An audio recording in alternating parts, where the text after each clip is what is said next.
Hello students, आज का यह वीडियो कक्षा 9 विज्ञान के लिए है। यह वीडियो विज्ञान का अध्याय 7 यानी जीवों में विविधता से संबंधित है। यह वीडियो आपके लिए बहुत ही महत्वपूर्ण होने वाली है क्योंकि इस वीडियो में चैप्टर के अंदर जितने सारे प्रश्न दिए गए हैं, सारे प्रश्नों को हम बारीकी से समझेंगे और उन सभी प्रश्नों का उत्तर लिखेंगे। तो आइए वीडियो हम शुरू करते हैं। प्रश्न है, हम जीवधारियों का वर्गीकरण क्यों करते हैं? प्रश्न का उत्तर लिखेंगे। पृथ्वी पर मौजूद असंख्य जीवधारियों का पृथक पृथक अध्ययन करना संभव नहीं हो सकता है। पृथ्वी पर असंख्य जीवधारी मौजूद हैं। इतनी विशाल संख्या में मौजूद जीवधारियों का अलग अलग अध्ययन करना और उनका नामकरण करना संभव नहीं हो सकता है। अतः सुव्यवस्थित अध्ययन एवं नामकरण के लिए जीवों को उनकी समानता एवं असमानता के आधार पर वर्गीकृत किया जाता है। अब अगला प्रश्न देखेंगे। अपने चारों ओर फैले जीव रूपों की विभिन्नता के 3 उदाहरण दें। प्रश्न का उत्तर लिखेंगे। पृथ्वी पर एक कोशिक सूक्ष्मजीव जैसे अमीबा, यूग्लिना आदि तथा इसके विपरीत विशाल नील व्हेल भी पाए जाते हैं। पृथ्वी पर जो जीवधारी मौजूद हैं, ये विभिन्न प्रकार के होते हैं। कुछ ऐसे जीवधारी हैं जो एक कोशिक सूक्ष्मजीव हैं, जैसे कि अमीबा, यूग्लिना इत्यादि। इसके विपरीत कुछ ऐसे जीवधारी हैं जो विशाल आकार के हैं, जैसे कि ब्लू व्हेल, जो कि समुद्र में पाए जाते हैं। जीवाणु कुछ मिनट तक जीवित रहते हैं, वहीं विशाल पेड़ हजारों वर्षों तक जीवित रहते हैं। कुछ ऐसे जीवधारी हैं जो बहुत ही कम समय के लिए जीवित रहते हैं, जैसे कि जीवाणु। जीवाणु की जो जीवन अवधि है ये कुछ मिनट है, यानी ये कुछ मिनट के बाद ही मर जाते हैं। जबकि कुछ ऐसे पेड़ हैं जो हजारों वर्षों तक जीवित रहते हैं। कुछ जीव जल के अंदर, वहीं कुछ जीव मिट्टी में तथा कुछ अन्य हवा में उड़ सकते हैं। इस प्रकार हम कह सकते हैं कि पृथ्वी पर मौजूद जीवधारियों में अनेक विभिन्नताएं पाई जाती है। अब अगला प्रश्न देखेंगे। अगला प्रश्न है, जीवों के वर्गीकरण के लिए सर्वाधिक मूलभूत लक्षण क्या हो सकता है? उनका निवास स्थान या फिर उनकी कोशिका संरचना। प्रश्न का उत्तर लिखेंगे। जीवों के वर्गीकरण के लिए सर्वाधिक मूलभूत लक्षण उनकी कोशिका संरचना होती है। चैप्टर के अंदर दिया गया अगला प्रश्न है, जीवों के प्रारंभिक विभाजन के लिए किस मूल लक्षण को आधार बनाया गया? उत्तर लिखेंगे। जीवों के प्रारंभिक विभाजन के लिए मूल लक्षण उनकी कोशिकाओं की बनावट को आधार बनाया गया है। चैप्टर के अंदर दिया गया अगला प्रश्न है, किस आधार पर जंतुओं और वनस्पतियों को एक दूसरे से भिन्न वर्ग में रखा जाता है? प्रश्न का उत्तर लिखेंगे। निम्नलिखित आधार पर जंतुओं और वनस्पतियों को एक दूसरे से भिन्न वर्ग में रखा जाता है। पहला आधार है कोशिका संरचना में अंतर।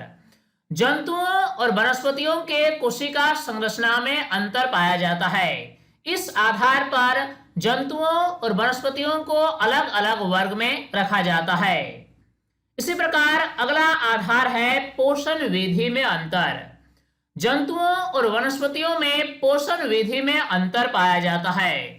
पौधे प्रकाश संश्लेषण की क्रिया द्वारा अपना भोजन स्वयं बनाते हैं, अर्थात वे स्वपोषी होते हैं, जबकि जंतु अपना भोजन के लिए पौधों पर या अन्य जंतुओं पर निर्भर रहते हैं, अर्थात जंतुओं में विषमपोषी पोषण पाया जाता है।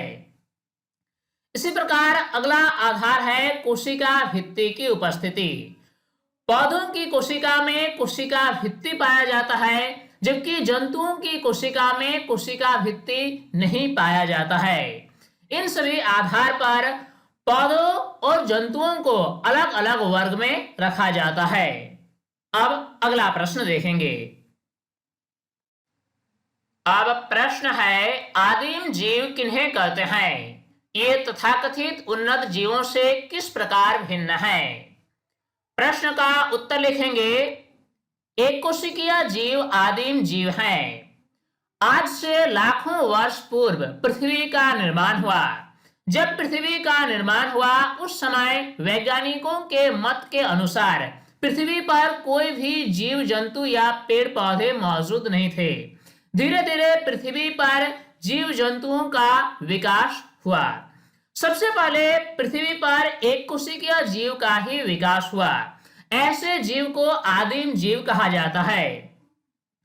आदिम जीव उन्नत जीवों से कोशिकीय संगठन तथा कार्य प्रणाली में भिन्न होते हैं।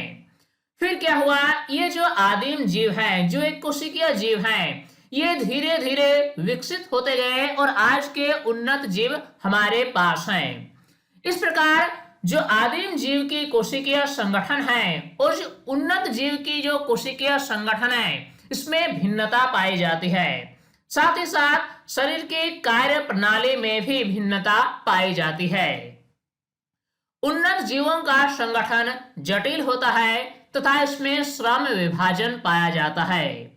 जो उन्नत जीव होते हैं ये बहुकोशिकीय होते हैं, इसमें श्रम विभाजन पाया जाता है, अर्थात अलग अलग प्रकार का कार्य अलग अलग कोशिकाओं के समूह के द्वारा किया जाता है। जबकि एक कोशिकीय जीवों में सारा कार्य केवल एक ही कोशिका के द्वारा किया जाता है।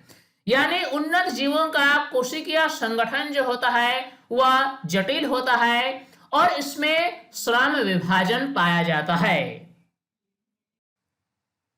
अब प्रश्न है, क्या उन्नत जीव और जटिल जीव एक होते हैं? प्रश्न का उत्तर लिखेंगे, हाँ, उन्नत जीव और जटिल जीव एक ही होते हैं, क्योंकि विकास के साथ साथ जीवों में जटिलता बढ़ने की संभावना बनी रहती है।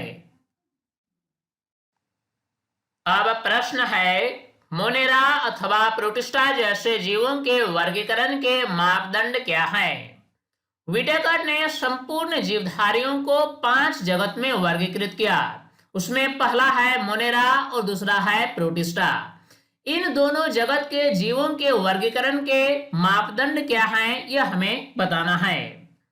प्रश्न का उत्तर लिखेंगे, मोनेरा अथवा प्रोटिस्टा जैसे जीवों के वर्गीकरण के मापदंड हैं। पहला मापदंड है कोशिकीय संगठन। मोनेरा के और प्रोटिस्टा के जीवों में कोशिकीय संगठन में अंतर पाया जाता है। इसी प्रकार उनके कोशिका में कोशिका भित्ति के आधार पर भी मोनेरा और प्रोटिस्टा का वर्गीकरण किया जाता है। पोषण की विधि में भी अंतर पाया जाता है। जो मोनेरा के जीव होते हैं और जो प्रोटिस्टा के जीव होते हैं, इन दोनों प्रकार के जीवों में पोषण की विधि में भी अंतर पाया जाता है। इस प्रकार इस प्रश्न का जवाब पूरा हुआ। अब अगला प्रश्न देखेंगे। प्रकाश संश्लेषण करने वाले एक कोशिक यूकैरियोटी जीव को आप किस जगत में रखेंगे? उत्तर लिखेंगे प्रोटिस्टा। वैसे जीव जो एक कोशिकीय हैं और जिसकी कोशिका संगठन यूकैरियोटी प्रकार की है, ऐसे जीवों को प्रोटिस्टा के अंतर्गत रखा जाता है। इसका सबसे अच्छा उदाहरण है यूग्लिना, जो कि प्रोटिस्टा के अंतर्गत आता है। अब अगला प्रश्न है, वर्गीकरण के विभिन्न पदानुक्रमों में किस समूह में सर्वाधिक समान लक्षण वाले सबसे कम जीवों को और किस समूह में सबसे ज्यादा संख्या में जीवों को रखा जाएगा?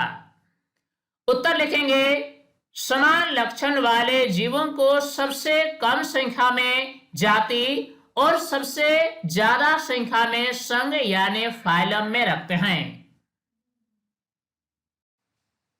अगला प्रश्न है, सरलतम पौधों को किस वर्ग में रखा गया है? उत्तर लिखेंगे, सरलतम पौधों को थैलोफाइटा वर्ग के अंतर्गत रखा गया है। अब प्रश्न है, टेरिडोफाइटा और फेंड्रोगैम में क्या अंतर है? प्रश्न का उत्तर लिखेंगे, टेरिडोफाइटा में जननांग अप्रत्यक्ष होते हैं, तथा इनमें बीज उत्पन्न करने की क्षमता नहीं होती है, जबकि फेंड्रोगैम में जनन अंग पूर्ण विकसित एवं विभेदित होते हैं तथा जनन प्रक्रिया के पश्चात बीज उत्पन्न करते हैं। अब प्रश्न है, जिम्नोस्पर्म और एंजियोस्पर्म एक दूसरे से किस प्रकार भिन्न हैं? अब हम प्रश्न का उत्तर लिखेंगे। जिम्नोस्पर्म और एंजियोस्पर्म एक दूसरे से निम्न प्रकार से भिन्न हैं। एक टेबल बनाएंगे जिसमें एक तरफ लिखेंगे जिम्नोस्पर्म और दूसरे तरफ लिखेंगे एंजियोस्पर्म। अगर जिम्नोस्पर्म की बात की जाए तो इसके अंतर्गत आने वाले पौधों में जो बीज होते हैं वह फलों के अंदर बंद नहीं होते हैं, लेकिन एंजियोस्पर्म में बीज फलों के अंदर बंद रहते हैं। अगर जिम्नोस्पर्म के उदाहरण की बात की जाए तो पाइनस, साइकस इत्यादि इसके उदाहरण हैं। इसी प्रकार एंजियोस्पर्म के उदाहरण हैं आम, अमरूद इत्यादि। इस प्रकार प्रश्न का जवाब पूरा हुआ। अब अगला प्रश्न देखेंगे। अगला प्रश्न है, पोरीफेरा और सिलेंट्रेटा वर्ग के जंतुओं में क्या अंतर है? उत्तर लिखेंगे, पोरीफेरा और सिलेंट्रेटा वर्ग के जंतुओं में निम्नलिखित अंतर हैं। एक टेबल बनाएंगे जिसमें एक तरफ लिखेंगे पोरीफेरा और दूसरे तरफ लिखेंगे सिलेंट्रेटा। पोरीफेरा के अंतर्गत आने वाले जंतुओं के शरीर में उत्तक अनुपस्थित होता है, जबकि सिलेंट्रेटा में उत्तक उपस्थित होता है। इसी प्रकार पोरीफेरा के अंतर्गत आने वाले जंतुओं का शरीर छिद्र युक्त होता है, जबकि सिलेंट्रेटा में शरीर में छिद्र नहीं होते हैं। पोरीफेरा के उदाहरण की अगर बात की जाए तो साइकन, स्पॉन्जिला इत्यादि इसके अंतर्गत आते हैं, लेकिन सिलेंट्रेटा की अगर उदाहरण की बात की जाए तो हाइड्रा, समुद्री एनीमोन इत्यादि सिलेंट्रेटा के अंतर्गत आते हैं। इस प्रकार पोरीफेरा और सिलेंट्रेटा में हमने अंतर स्पष्ट किया। अब अगला प्रश्न देखेंगे। अब अगला प्रश्न है, एनिलिडा के जंतु आर्थ्रोपोडा के जंतुओं से किस प्रकार भिन्न हैं? उत्तर लिखेंगे, एनिलिडा के जंतु आर्थ्रोपोडा के जंतुओं से निम्न प्रकार से भिन्न हैं। एक टेबल बनाएंगे, इसमें एक तरफ लिखेंगे एनिलिडा और दूसरे तरफ लिखेंगे आर्थ्रोपोडा। एनिलिडा की अगर बात की जाए तो ऐसे जंतुओं के पैर जुड़े हुए नहीं होते हैं, लेकिन आर्थ्रोपोडा में पैर जुड़े हुए होते हैं। एनिलिडा में बाह्य कंकाल अनुपस्थित होता है, जबकि आर्थ्रोपोडा में बाह्य कंकाल उपस्थित होता है। एनिलिडा के अंतर्गत आने वाले जंतुओं में बंद परिसंचरण तंत्र पाया जाता है, जबकि आर्थ्रोपोडा में खुला परिसंचरण तंत्र होता है। इसी प्रकार अगला अंतर है श्वसन को लेकर। एनिलिडा में श्वसन विशेष रूप से त्वचा द्वारा होता है, जबकि आर्थ्रोपोडा में श्वसन गील, फेफड़े या श्वास नली द्वारा होता है। एनिलिडा में तंत्रिका तंत्र कम विकसित होता है, जबकि आर्थ्रोपोडा में तंत्रिका तंत्र अच्छी तरह से विकसित होता है। अगर उदाहरण की बात की जाए तो एनिलिडा का सबसे अच्छा उदाहरण है केचुआ, नेरिस इत्यादि। इसी प्रकार आर्थ्रोपोडा का उदाहरण है घोंघा, यूनियो इत्यादि। इस प्रकार एनिलिडा और आर्थ्रोपोडा के मध्य हमने अंतर स्पष्ट किया। अब नेक्स्ट क्वेश्चन देखेंगे। क्वेश्चन है, जल स्थलचर और सरीसृप में क्या अंतर है? उत्तर लिखेंगे, जल स्थलचर और सरीसृप में निम्नलिखित अंतर है। एक टेबल बनाएंगे जिसमें एक तरफ लिखेंगे जल स्थलचर और दूसरे तरफ लिखेंगे सरीसृप। एक ही जीव जल और स्थल दोनों जगह में रहते हैं। जल स्थलचर के अंतर्गत आने वाले एक ही जीव जल में भी रह सकते हैं और स्थल में भी, यानी दोनों जगह रह सकते हैं। लेकिन सरीसृप के अंतर्गत आने वाले जीव या तो जल में या स्थल में रहते हैं। त्वचा पर शल्क अनुपस्थित। जो जल स्थलचर जीव होते हैं इसकी त्वचा पर कोई शल्क उपस्थित नहीं होता है, लेकिन सरीसृप के शरीर पर शल्क उपस्थित होता है। जल स्थलचर में अगला जो अंतर है वो ये है कि ये जल में कवच रहित अंडे देती है। जो जंतु जल स्थलचर के अंतर्गत आते हैं ये अंडे देती हैं जल में। भले ही ये स्थल और जल दोनों जगह रहते हैं, लेकिन जब भी अंडे देने की बात होती है तो यह जल में ही अंडे देती है और इनके द्वारा दिया जाने वाला अंडा कवच रहित होता है, जिसमें कोई कवच नहीं होता है। सरीसृप की अगर बात की जाए तो ये जल से बाहर कवच युक्त अंडे देती है। सरीसृप जो है ये कहां अंडे देती हैं? ये जल से बाहर अंडे देती हैं जो कवच युक्त होता है। अगला अंतर है जल स्थलचर में बाह्य निषेचन होता है, जबकि सरीसृप में आंतरिक निषेचन होता है।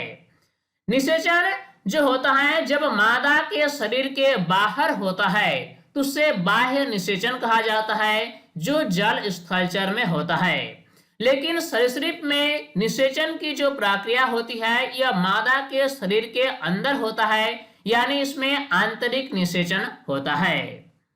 अगर उदाहरण की बात की जाए जल स्थलचर का तो मेढक, टोड इत्यादि इसके उदाहरण हैं। इसी प्रकार सरीसृप के उदाहरण हैं सांप, कछुआ इत्यादि। इस प्रकार इस प्रश्न के जवाब में हमने जल स्थलचर और सरीसृप के मध्य अंतर स्पष्ट किया। अब देखेंगे अगला प्रश्न, पक्षी वर्ग और स्तनपायी वर्ग के जंतुओं में क्या अंतर है? प्रश्न का उत्तर लिखेंगे, पक्षी वर्ग और स्तनपायी वर्ग के जंतुओं में निम्नलिखित अंतर है। हम एक टेबल बनाएंगे जिसमें एक तरफ लिखेंगे पक्षी वर्ग और दूसरे तरफ लिखेंगे स्तनपायी वर्ग। पक्षी वर्ग की बात की जाए तो इसके अंतर्गत आने वाले जंतु अंडे देती हैं, लेकिन स्तनपायी वर्ग के अंतर्गत आने वाले जंतु नवजात शिशु को जन्म देती है। अगला अंतर है कि पक्षी वर्ग में दुग्ध ग्रंथियां अनुपस्थित होता है, जबकि स्तनपायी वर्ग के अंतर्गत आने वाले जंतुओं में दुग्ध ग्रंथियां उपस्थित होता है। इसी प्रकार पक्षी में चोंच पाए जाते हैं, जबकि स्तनपायी वर्ग के जंतुओं में दांत पाए जाते हैं। पक्षी में कर्ण पल्लव अनुपस्थित होता है, जबकि स्तनपायी जंतु में कर्ण पल्लव उपस्थित होता है। इसी प्रकार अगला अंतर यह है कि पक्षी वर्ग में वायु भरी हुई खोखली हड्डी पाई जाती है, जिसके कारण पक्षियों की हड्डी काफी हल्की होती है, जिसके कारण पक्षियां आसानी से उड़ान भर सकती है। लेकिन स्तनपायी वर्ग के अंतर्गत आने वाले जंतुओं की हड्डी मजबूत होती है। अगर उदाहरण की बात की जाए तो पक्षी वर्ग का अच्छा उदाहरण है गुरैया, कौवा इत्यादि। इसी प्रकार स्तनपायी वर्ग का उदाहरण है मनुष्य, चूहा इत्यादि। इस प्रकार प्रश्न का जवाब पूरा हो गया। तो स्टूडेंट्स, इस वीडियो के माध्यम से चैप्टर के अंदर दिए गए सारे प्रश्नों को हमने बारीकी से समझाने का प्रयास किया और उन सारे प्रश्नों का उत्तर भी लिखा। उम्मीद करता हूँ ये वीडियो आपके लिए काफी फायदेमंद हुई होगी और इस वीडियो से आपने काफी कुछ सीखा होगा। ये वीडियो आपको कैसा लगा आप हमें कमेंट में जरूर लिखकर बताएं। साथ ही हमारी मेहनत को सफल बनाने के लिए इस वीडियो का आप लाइक जरूर करें। अगर अभी तक आप हमारे YouTube चैनल साइंस प्लेटफॉर्म को सब्सक्राइब नहीं किया है तो सभी सब्सक्राइब कर लें, ताकि हर नए वीडियोस की अपडेट्स आप तक आसानी से पहुंच सके। स्टूडेंट्स, तब तक के लिए बाय।